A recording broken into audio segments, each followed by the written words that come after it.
Hello, this is Brazil Online. I can't tell you how thrilled I am to be a part of this movement. I actually missed it in Brazil the last time in the stadiums, but I'm here now, and I just want to thank the Brazilians for making God's dreams and my dreams come true. You see, my worldwide dream was to call the whole globe to a 40-day fast. 55,000 Brazilians out of the Sen Brazil joined that fast.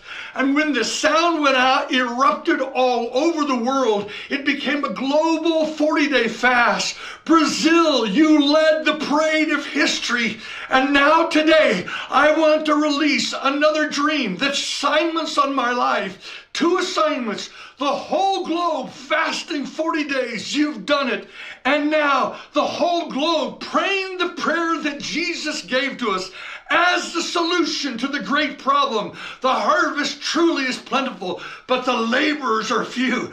Therefore, pray the Lord of the harvest to send forth laborers into the harvest field. Today I am giving you a verse. 1 verse revolution that will literally shift the global harvest. It's not a suggestion. God doesn't give you a suggestion. Jesus came out. He was ministering to the sick, to the poor, the dying. They were harassed and helpless in Matthew 9:38. I believe when he saw the crowds, suddenly he was overwhelmed with the limitations of his own incarnation. He was thinking, I'm only one man, but I need to reach the whole world. I need the Buddhist world. I need the Muslim world. I need the world of the secularists. I need the world of Brazil. He says, but I'm limited by one man. What I need is millions like me who can minister in the power of the Holy Spirit. I believe he came out of that vision in Matthew 9:38. He gathered his disciples and he said to his disciples, and I don't think he said it like we say it. He did not say, the harvest truly is plentiful, but the laborers are few. Therefore, pray the Lord of the harvest to send forth laborers. No, I believe he came out of that vision with blazing passion. And when you read the original Greek, it's not the same word for pray that we use. It is the word for beg. And it is actually, in the imperative sense, it is a command. He came out of that vision, gathered his disciples, and he says, I command you to beg me. Has the church ever worldwide begged?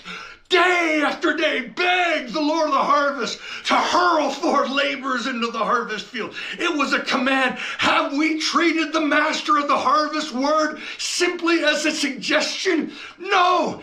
If the church just simply got this one, the church worldwide would be begging Jesus every day, day and night, hurl forth laborers into the harvest field. And then he said this, he said, pray the Lord of the harvest to send forth laborers into the harvest field. He doesn't use the normal word for send. The Greek word there is not the normal word for send. It is the word ekbalo. It's the same word that Jesus used when he says that when I cast out demons, ekbalo demons. Jesus doesn't send out demons. He drives them out. I want to tell you, if Jesus drives out ekbalos demons, demons gotta go. When Jesus ekbalos laborers, they gotta go. That prayer, when we begin to beg the Lord of the harvest, he begins to drive forth laborers into the harvest field. I begin to pray this day after day, night after night in my own prayers. I was praying it in my sleep. And my daughter at age 17 came to me and she said, Dad, I had a dream. And in the dream I saw, I was in a huge auditorium in the front row, and Lauren Cunningham, the leader of YWAM, was preaching, and he was preaching to me, Dad, and he was preaching on the mantle of Moses coming on Joshua. She said suddenly Lauren Cunningham died, fell to the ground on the stage and died in the dream. She said, I leaped up onto the stage and began to give him CPR, saying, you can't die yet, your task isn't finished. She said, Dad, he raised from the dead, grabbed me by the shoulders and said, it's not my task to finish, it's yours.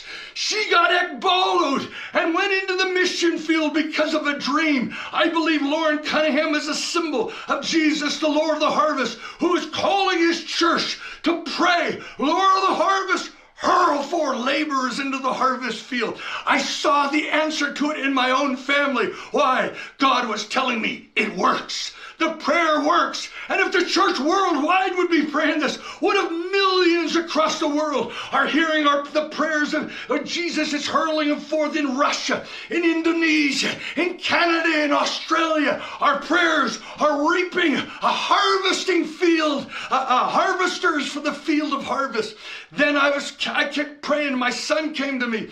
He said, Dad, I had a dream. I was in a huge auditorium, and in the back row, I was sitting in the back row, and he said, Dad, Lauren Cunningham was on stage preaching on the harvest. He said, I was so moved in the dream, I ran out of the auditorium to where my car was, and he said, I began weeping, crying, Here, Lord, here am I, Lord, send me. Here am I, Lord, send me. Because of that dream, he went into the mission field, into the Himalayas, carrying the Jesus film in the highest villages. He got hurled forth because a man prayed. Listen, Andrew Murray said this, the number of missionaries on the field, according to Matthew 9:38, is entirely dependent on someone praying those prayers. Oh, Brazil, lead the parade of history. We're calling for millions across the globe to move into 40 days, they're praying this prayer day after day, night after night. And so would you join this prayer revolution where the prayer movement connects with the missions movement? Pray, beg the Lord of the harvest to hurl forth laborers. If that's you today, and you're going to say, I'm going to start praying Matthew 9:38, you might want to set it on your own clock. Matthew 9:38, you lift your hands all over this place in your homes, wherever you are, and say, I am going to pray what Jesus prayed. I command you, Lord. I beg you, Lord, hurl forth laborers. Today, we start a revolution in prayer for the greatest harvest in history. Here we go. We say, Lord of the harvest, hurl forth laborers. And then we say, here am I, send me.